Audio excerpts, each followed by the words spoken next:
दोस्तों, विश्वास एक ऐसी चीज है जिसके टूटने पर आवाज तो नहीं होती, लेकिन उसकी गूंज दूर दूर तक सबको सुनाई देती है। 44 साल का बालकृष्ण जो अपने परिवार के साथ एक खुशहाल जिंदगी जी रहा था।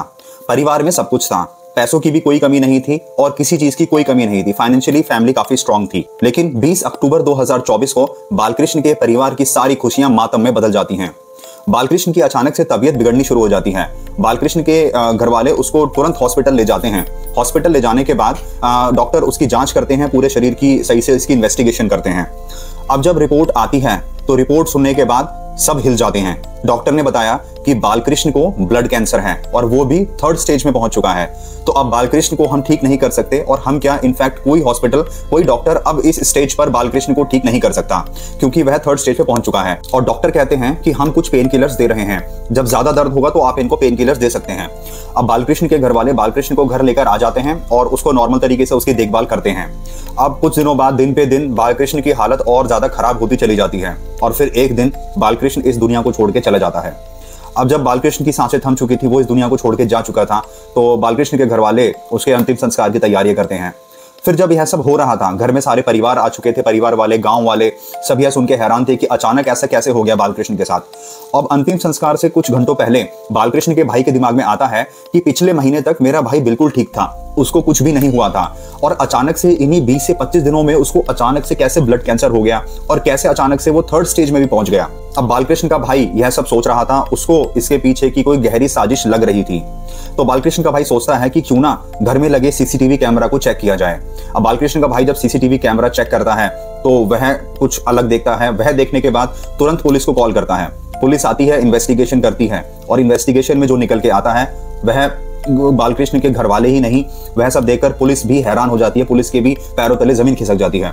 पुलिस भी सोचती है कि ऐसा केस हमने आज से पहले नहीं देखा। तो क्या हुआ था बालकृष्ण के साथ, जानेंगे इस वीडियो में। वीडियो को एंड तक देखिएगा, अपने विचार कमेंट बॉक्स में दीजिएगा और वीडियो अच्छी लगी हो तो लाइक कीजिएगा।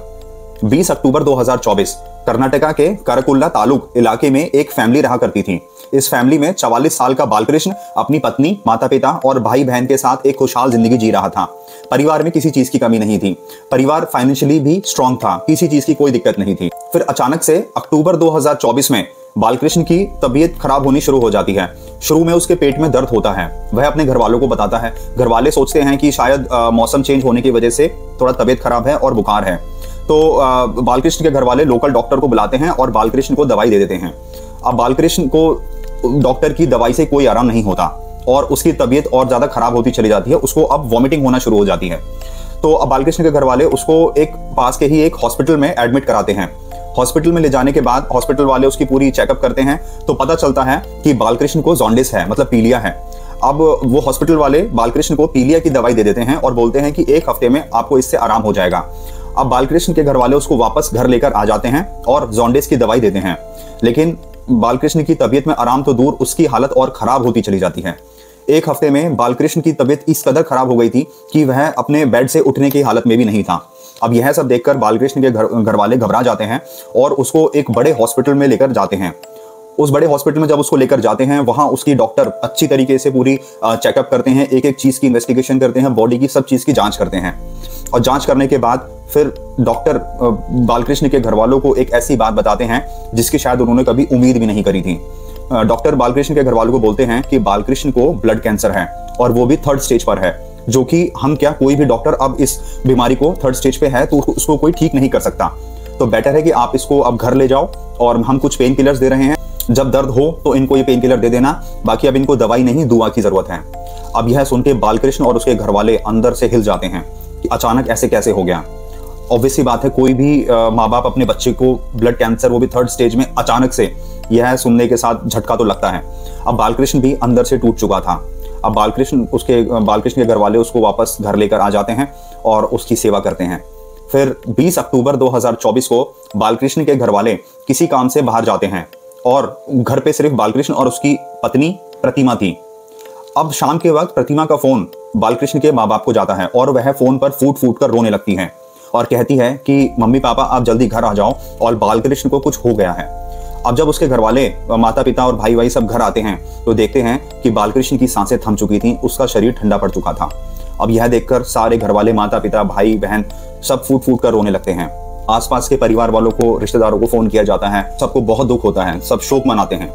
अब जब बालकृष्ण के अंतिम संस्कार की तैयारियां चल रही थीं, तो बालकृष्ण का भाई सोचता है, उसके दिमाग में आता है कि पिछले महीने सितंबर 2024 तक मेरा भाई बिल्कुल ठीक था, उसको कुछ नहीं हुआ था। फिर अचानक से इन 15-20 दिनों में उसको ऐसा क्या हो गया, अचानक से डॉक्टर ने उसको बोला कि आपको ब्लड कैंसर है और वो भी 3rd स्टेज पर है। क्योंकि जब कैंसर होता है तो धीरे धीरे वह बढ़ना शुरू होता है। पहले 1st स्टेज आती है, फिर 2nd स्टेज और फिर 3rd स्टेज आती है। और इस पूरे 1st, 2nd, 3rd स्टेज को भी कुछ साल, 1-2 साल, 3 साल लग जाते हैं। तो अचानक से 20-25 दिनों में कैसे ब्लड कैंसर हो गया, वो भी 3rd स्टेज पे, और अचानक से मेरा भाई मर गया। तो अब यह सब सोचते हुए बालकृष्ण के भाई को इसके पीछे कोई गहरी साजिश नजर आ रही थी। अब वो सोचता है कि घर में जो CCTV कैमरा लगा है, क्यों ना वो चेक किया जाए। अब बालकृष्ण का भाई CCTV कैमरा की फुटेज को अकेले में देखना शुरू करता है, क्योंकि आसपास के काफी रिश्तेदार आए हुए थे, गांव के लोग आए हुए थे, घर में मातम छाया हुआ था। तो अब बालकृष्ण का भाई देखता है कि 20 नवंबर 2024 को, जिस दिन वो लोग घर से बाहर गए थे और बालकृष्ण की मौत हुई थी, उस दिन घर में कोई एक अनजान शख्स घुसा था, कोई संदिग्ध एक आदमी अंदर घुसा था, और आधे पौने घंटे बाद वो घर से बाहर निकला था। और जब वो बाहर निकला, उसके कुछ देर बाद ही भाभी का, यानी बालकृष्ण की पत्नी प्रतिमा का फोन आया था कि बालकृष्ण के साथ कुछ हो गया है और उनकी डेथ हो गई है। अब बालकृष्ण के भाई का शक बहुत ज्यादा बढ़ जाता है। वह बिना कुछ सोचे समझे पुलिस को कॉल करता है। पुलिस मौके पर घर पे पहुंचती है और वह CCTV फुटेज देखती है। वह सब देखने के बाद और सारी चीजें जानने के बाद पुलिस बोलती है कि हमें इस पर शक है, ये कोई नेचुरल डेथ नहीं है। तो पुलिस तुरंत बालकृष्ण की बॉडी को अपने कब्जे में ले लेती है और पोस्टमार्टम के लिए भेज देती है। अब अगले दिन पोस्टमार्टम की जब रिपोर्ट आती है तो सबके पैरों तले जमीन खिसक जाती है। अभी तक सब सोच रहे थे कि बालकृष्ण की मौत कैंसर की वजह से हुई है, उसको 3rd स्टेज में कैंसर था, कैंसर की वजह से उसकी जान गई है। लेकिन पोस्टमार्टम की रिपोर्ट में लिखा था कि बालकृष्ण की मौत उसका दम घुटने की वजह से हुई है, उसका किसी ने दम घुटा है और दम घुटने की वजह से उसकी जान गई है। अब यह सुनने के बाद सबके पैरों तले जमीन खिसक गई थी, सबके होश उड़ गए थे। अब पुलिस इन्वेस्टिगेशन करना शुरू कर देती है। पुलिस एक एक करके सबसे पूछताछ करती है, उसके माँ बाप से पूछताछ करती है, भाइयों से पूछताछ करती है, आसपास के लोगों से पूछताछ करती है। और अब बारी आती है प्रतिमा की। पुलिस अब बालकृष्ण की पत्नी प्रतिमा से पूछताछ करती है और उसको वो फुटेज दिखाती है कि घर में कोई नहीं था, सिर्फ आप थी और बालकृष्ण था। तो ये अनजान आदमी कौन आपके घर में घुसा था? अब शुरू में तो प्रतिमा इधर उधर की बातें करती हैं, कोई संतुष्ट जवाब नहीं देती। अब क्योंकि प्रतिमा कोई हार्डकोर क्रिमिनल नहीं थी, तो पुलिस की सख्ताई से पूछताछ करने पर वह टूट जाती है और फिर वो एक ऐसी कहानी सुनाती है जिसे सुन के बालकृष्ण के घर वाले तो क्या, पुलिस भी हिल गई थी। दरअसल बालकृष्ण और उसकी पत्नी प्रतिमा की शादी हुई थी लगभग 17 साल पहले। शादी होने के बाद बालकृष्ण अपनी पत्नी को लेकर मुंबई शिफ्ट हो गया था। वहां पर वो एक अच्छी नौकरी कर रहा था, एक अच्छा जीवन व्यतीत कर रहा था। फिर अब साल आता है 2020। जैसा कि हमें पता है कि 2020 आया, अपने साथ कोरोना को लेकर आया। कोरोना आता है और सारे लोग जो काम से इधर उधर गए हुए थे, शहरों में गए हुए थे, वो अपने घर वापस आ गए थे। तो बालकृष्ण भी अपनी पत्नी को लेकर उसके साथ मुंबई छोड़कर वापस अपने घर कर्नाटका अपने माता पिता के साथ आ जाता है, वहीं रहने लगता है। अब 2020 था, सब लॉकडाउन में थे, सब कुछ बंद पड़ा था, तो लोग अपना टाइम पास करने के लिए टीवी देखते थे, मोबाइल चलाते थे, इंटरनेट चलाते थे। बालकृष्ण भी टाइम पास करने के लिए वो टीवी देख लिया करता था। लेकिन बालकृष्ण की जो पत्नी थी प्रतिमा, वह मोबाइल में रील्स देखा करती थी। उसने सोचा कि क्यों ना मैं भी रील्स बनाना शुरू कर दूं। प्रतिमा ने रील्स बनाना शुरू कर दिया और उसको पोस्ट करना शुरू कर दिया। कुछ ही टाइम में, कुछ ही महीनों में उसकी रील्स कुछ वायरल चली गई और वो थोड़ी फेमस हो गई, लोग उसको जानने लगे, आसपास के लोग उसको जानने लगे। और उन्हीं रील्स के थ्रू उनपे एक शख्स है दिलीप हेगड़े। दिलीप हेगड़े उसकी सारी रील्स को लाइक करता था, कमेंट्स करता था और उसे कांटेक्ट बनाने की कोशिश करता था। प्रतिमा और दिलीप हेगड़े एक दूसरे से फोन पर बात करना शुरू कर देते हैं। दोनों का एक दूसरे से नंबर एक्सचेंज होता है और दोनों फोन पर घंटों घंटों बात करते हैं और वह मिलने की भी प्लानिंग करते हैं, क्योंकि दिलीप हेगड़े प्रतिमा के घर से कुछ किलोमीटर की दूरी पर ही रहता था। ज्यादा दूर वो लोग नहीं रहते थे, उनकी दूरी घर की दूरी ज्यादा दूर नहीं थी। तो अब वो दोनों मिलने की प्लानिंग करते हैं और दोनों मिलते भी हैं। 2-3 बार वो झूठ बोलकर, प्रतिमा अपने घर से झूठ बोलकर कुछ टाइम के लिए जाती है और दिलीप हेगड़े से बाहर मुलाकात करती है। दोनों की यह मुलाकात दोस्ती में बदलती है और दोस्ती से धीरे धीरे यह प्यार में बदल जाती है। हालांकि वह सच्चा प्यार तो था नहीं, क्योंकि उसका खुद का एक साइड उसका खुद का पति था, 17 साल पुरानी शादी थी, और दूसरी तरफ वो अपने दिलीप हेगड़े के साथ वह दूसरी तरफ इन्वॉल्व हो गई थी। So that was not a true love. अब जब यह सब होता है तो धीरे धीरे लॉकडाउन खुलता है। लॉकडाउन खुलता है तो बालकृष्ण के कानों में प्रतिमा और दिलीप की नजदीकियों के बारे में पता चलता है। उसके कानों में यह खबर आ जाती है कि प्रतिमा और कोई एक शख्स है जो कि उसको ऑनलाइन मिला है रील्स के थ्रू, दिलीप हेगड़े, उसकी और उसकी पत्नी प्रतिमा की नजदीकियां बढ़ती जा रही हैं। वह उससे बात करती है और उसको बाहर से खबर मिली है कि प्रतिमा उससे मिलने भी जाती है। अब यह सुनने के बाद, यह देखने के बाद बालकृष्ण को बिल्कुल भी बर्दाश्त नहीं हुआ। वह उसको डांटता है। ऑब्वियसली हर कोई पति ऐसा ही करेगा, उसका यही रिएक्शन आएगा अगर उसको पता चलेगा कि मेरी पत्नी ऐसा कर रही है। तो वह उसको डांटता है और उसको बोलता है कि अब तुम बिल्कुल भी रील्स नहीं बनाओगी, और उस पर पाबंदियां लगाता है कि तुम अब बिना वजह बाहर नहीं जाओगी, बाहर कहीं जाना है तो तुम मेरे साथ ही जाओगी। अब यह सब सुनने के बाद प्रतिमा को यह सब मंजूर नहीं था बिल्कुल भी, क्योंकि उसकी इन्वॉल्वमेंट, उसकी नजदीकियां दिलीप हेगड़े के साथ कुछ ज्यादा ही बढ़ चुकी थी, कुछ ज्यादा ही हो चुके थे इन्वॉल्व दोनों। तो अब वह ये सब देख के सोचती है कि अब मैं दिलीप हेगड़े से कैसे मिलूंगी। वह दिलीप हेगड़े से बात करती है फोन पर कि ऐसा किया जाए कि हम दोनों की मुलाकात होती रहे और बालकृष्ण भी हमें कुछ ना कहे, वह बीच में ना आए। तो दिलीप हेगड़े कहता है इसके दो ही रास्ते हैं, या तो हम दोनों दूर हो जाएं या तो बालकृष्ण को रास्ते से साफ कर दिया जाए।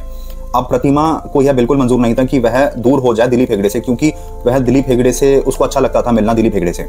तो अब वह कहती है कि नहीं, मैं तुमसे अलग नहीं हो सकती, हम बालकृष्ण को ही रास्ते से साफ कर देते हैं, लेकिन बालकृष्ण को रास्ते से इस तरीके से साफ करेंगे कि यह किसी को क्राइम ना लगे। प्रतिमा और दिलीप हेगड़े दोनों काफ़ी रिसर्च करते हैं इंटरनेट पर, काफ़ी वीडियोस देखते हैं, काफ़ी इधर उधर इंटरनेट की सारी गलियारों को खंगालते हैं। फिर रिसर्च करने के बाद उनको एक आर्टिकल मिलता है जिसमें लिखा था कि एक केमिकल है आर्सेनिक ट्राइऑक्साइड, जिसको अगर किसी के खाने में मिलाया जाए तो वह धीरे धीरे बीमार पड़ जाता है। पर चैलेंज ये था कि यह केमिकल मार्केट में इजीली नहीं मिलता। तो दिलीप हेगड़े एक प्लान बनाता है। उस प्लान के अकॉर्डिंग वह मेडिकल प्रैक्टिशनर बन के एक लैब में जाता है। मेडिकल प्रैक्टिशनर बनने के लिए उसने एक फर्जी कागज बनाया और व्हाइट मेडिकल कोट पहनकर लैब में गया और अपने आप को एक मेडिकल प्रैक्टिशनर दिखाया। यह दिखा के उसने वह केमिकल लैब से ले लिया और वह केमिकल लैब से लेकर उसने प्रतिमा को दे दिया। अब जून 2024 में प्रतिमा ने धीरे धीरे बालकृष्ण के खाने में वह केमिकल डालना शुरू किया। तो अब जून, जुलाई, अगस्त, सितंबर, अक्टूबर 5 महीने बालकृष्ण की पत्नी ने बालकृष्ण को उसके खाने में मिलाकर यह जहर दिया, यह केमिकल दिया, और दिलीप हेगड़े उसी लैब से धीरे धीरे करके वह केमिकल लेता रहा। जिसके बाद अक्टूबर में अचानक से पता चलता है कि बालकृष्ण को ब्लड कैंसर है और वो भी 3rd स्टेज पर है, जो कि अब क्योर नहीं हो सकता, वो ठीक नहीं हो सकता। तो अभी तक सब यही सोच रहे थे कि बालकृष्ण की मौत कैंसर की वजह से हुई है, लेकिन पोस्टमार्टम की रिपोर्ट में यह आया था कि उसकी मौत दम घुटने की वजह से हुई है।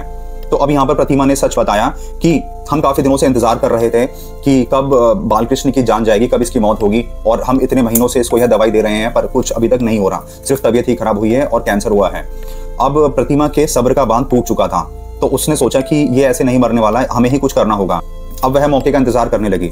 अब 20 अक्टूबर 2024 को जब बालकृष्ण के घर वाले किसी काम से बाहर जाते हैं और प्रतिमा और बालकृष्ण घर पे अकेले ही रहते हैं, तो बालकृष्ण तो उसकी तबीयत तो पहले से ही खराब थी और वह दवाई लेकर सो रहा था।